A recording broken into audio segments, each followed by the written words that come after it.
Y bien, muy buenas tardes, buen día, buenas noches. Nuevamente aquí con la gente de SET Nivelación. Mi nombre es Ángel Bolívar y estoy con ustedes para trabajar, ejercitar con respecto a lo que es la sección de lectura inferencial y léxico, comprendida en la parte de aptitud verbal de la prueba de admisión de la Universidad San Francisco de Quito. Vamos con otro ejemplo. Les pido me acompañen. Si echamos un vistazo a nuestro planeta, veremos que está lleno de contrastes. Bosques cerrados, desiertos cálidos, desiertos helados, montañas, llanuras. En resumen, hay grandes diferencias en los distintos territorios en cuanto a la cantidad de sol recibida, al agua, al relieve, a los suelos. La Tierra recibe el calor del Sol, pero sus rayos inciden con distinta intensidad sobre ella. Son más fuertes sobre el ecuador y más débiles según se van acercando a los polos. A esto se suma el hecho de que el eje sobre el que gira está inclinado, algo fundamental a la hora de entender fenómenos tan importantes como las estaciones. Como consecuencia, la Tierra se divide en distintas franjas climáticas, una central de trópico a trópico, en la que las temperaturas son altas y no tienen grandes diferencias estacionales, una templada, situada a cada lado de los trópicos, y una tercera que ocupa las zonas árticas, tanto en el norte, una estrecha banda de tierra del norte de Canadá y de Alaska, el norte de Siberia, la península escandinava y prácticamente toda Groenlandia, como en el sur, la Antártida y algunas islas. En lo referente a las lluvias, la cuestión se complica porque aquí intervienen otros muchos factores, fundamentalmente la circulación general de la atmósfera, los vientos que transportan masas de aire con distintas temperaturas y humedades, y los océanos, todavía más sus corrientes. Este esquema general está modificado por diversas variables que hacen que no exista el mismo clima ni por lo tanto las mismas plantas. Por ejemplo, en Escocia que en los alrededores de Fez, en Marruecos, aunque las dos regiones estén situadas en la zona templada o en el sur de la península de la Florida que en el centro del Sahara, que también están en la zona templada y más en la misma latitud.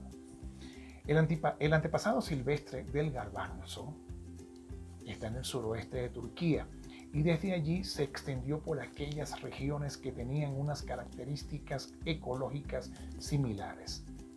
Primero por el área mediterránea y más tarde, a lo largo del tiempo, por India, Etiopía, muchas zonas de América y también por Australia.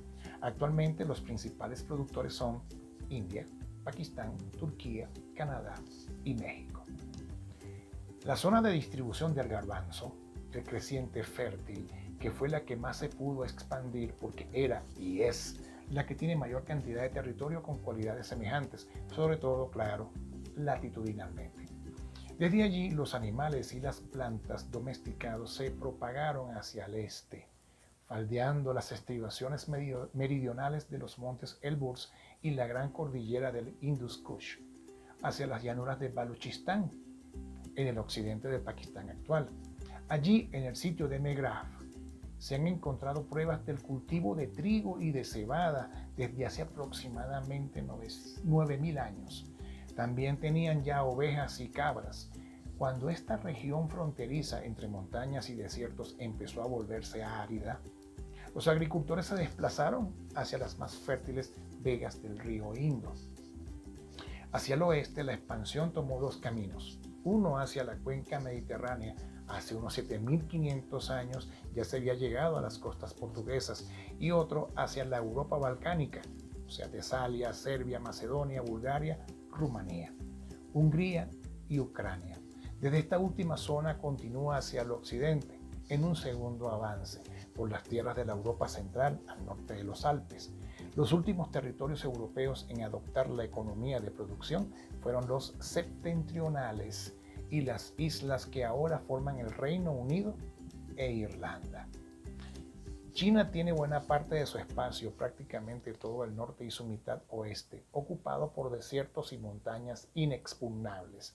De hecho, se estima que solo el 15% de su superficie es cultivable.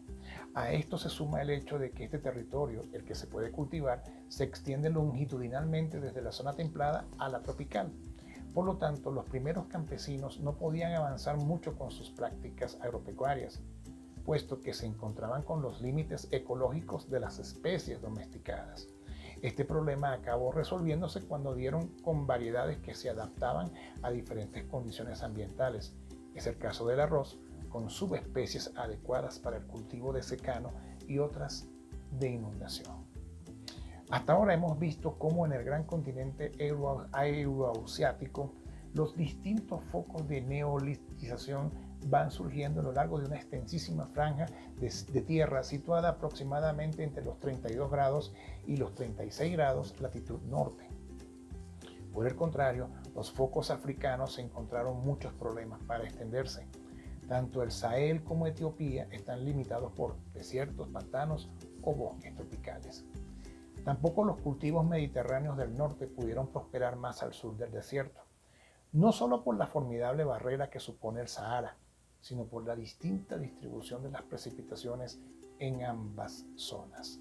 Las especies mediterráneas necesitan lluvias en invierno o primavera para germinar y no pueden esperar a las lluvias estivales del Sahel.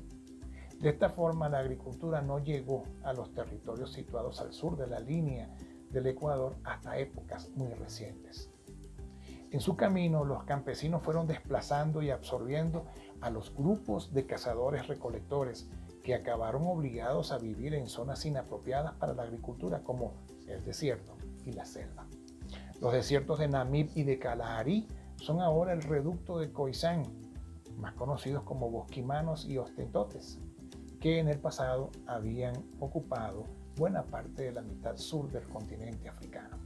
Y en las selvas centroafricanas viven hoy los Aka, los Baka, los Tua y otros, antes conocidos como pigmeos, que aún así van perdiendo territorio a medida que los campos de cultivo se van comiendo la selva. En América, la propagación de la agricultura tuvo ciertas dificultades.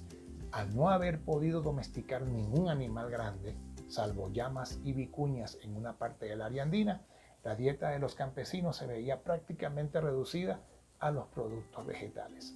Además, un agricultor trabajando a mano no podía cultivar tanta tierra ni sacarle tanto rendimiento como si tuviera animales que le ayudaran en su trabajo. Por otra parte, solo podía acceder a los terrenos más favorables. De esta manera, eran muchos los territorios que quedaban fuera de su alcance, como los fértiles pero duros de las grandes praderas de Norteamérica. Así las cosas, los cazadores-recolectores siguieron ocupando buena parte del territorio americano hasta la llegada de los europeos hace 500 años. Fíjense la cantidad de datos que hay acá. Pero voy con respeto. Antes de pasar a la pregunta cultivos. Es lo esencial para cultivar. La existencia o no de animales que pudieran, por una parte, variar la dieta y por otra parte, ayudar en las tareas del agro. Por supuesto, al principio se estaba hablando de la delimitación con respecto a los trópicos, ¿verdad?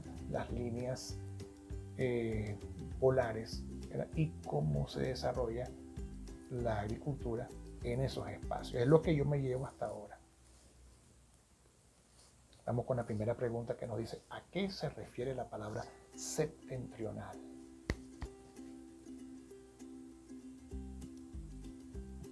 Del norte, de las corrientes frías, del sur, del este, del oeste. Si nos ponemos a ver, y voy a hacer un momentico hacia atrás en la lectura,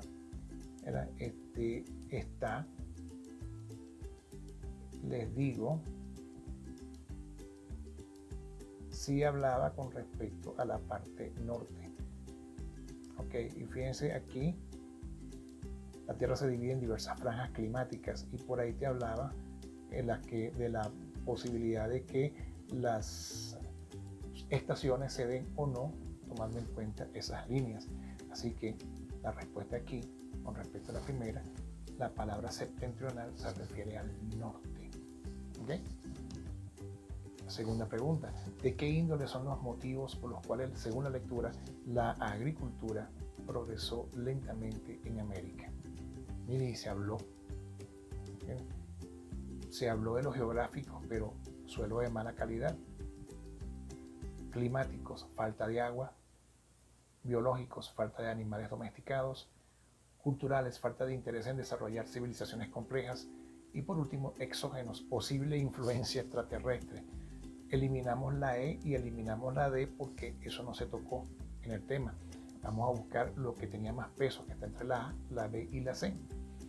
La parte de los geográficos y los suelos de mala calidad hizo apenas una pequeña referencia cuando se refirió a los suelos norteamericanos, que son duros y son malos para la cosecha, sobre todo los que van desde la parte de Wyoming hacia arriba. ¿Okay? Pero se tocó fue en apenas una línea y ya casi al final.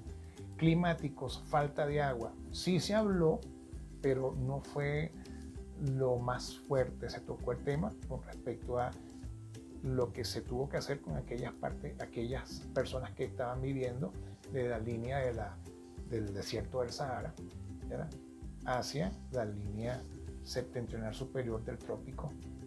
Pero sin embargo, lo más fuerte fue cuando tocaron el asunto de la agricultura en América, que las únicas especies domesticadas fueron las vicuñas y las llamas. ¿Okay? Y eso no bastó para que nuestras civilizaciones, las primarias, no abandonaran la alimentación en base a lo que fue el consumo de granos, ¿okay?, y de especies del agro.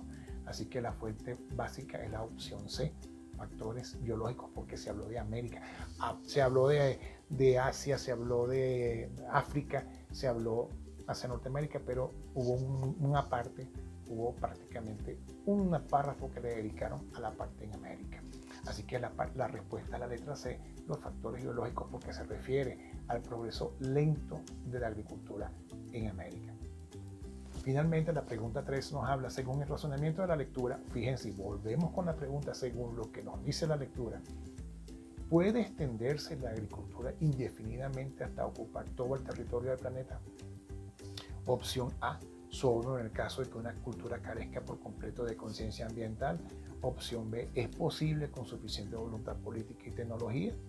Opción C, no, debido a que hay factores condicionantes que permiten o impiden el desarrollo de la agricultura en un lugar como el agua, la temperatura, la calidad del suelo. Opción D, no, debido a que la atmósfera solo tolera una cantidad limitada de emisiones producto de la agricultura. No se tocó ese punto. Y la letra E, solo se volvió posible tras la expansión de los europeos por todo el globo. Se tocó eso casi al final, pero no fue importante. La solución está en el punto C. ¿Okay? ¿Puede extenderse la agricultura indefinidamente hasta ocupar todo el territorio del planeta? No. Y ya lo explicaba, ¿okay?, que no era lo mismo hacerlo en el desierto del Sahara, ¿verdad? No era lo mismo hacerlo en los polos. Así que la respuesta correcta es la opción C. No, debido a que hay factores condicionantes que permiten o impiden el desarrollo de la agricultura en un lugar como el agua, la temperatura y la calidad.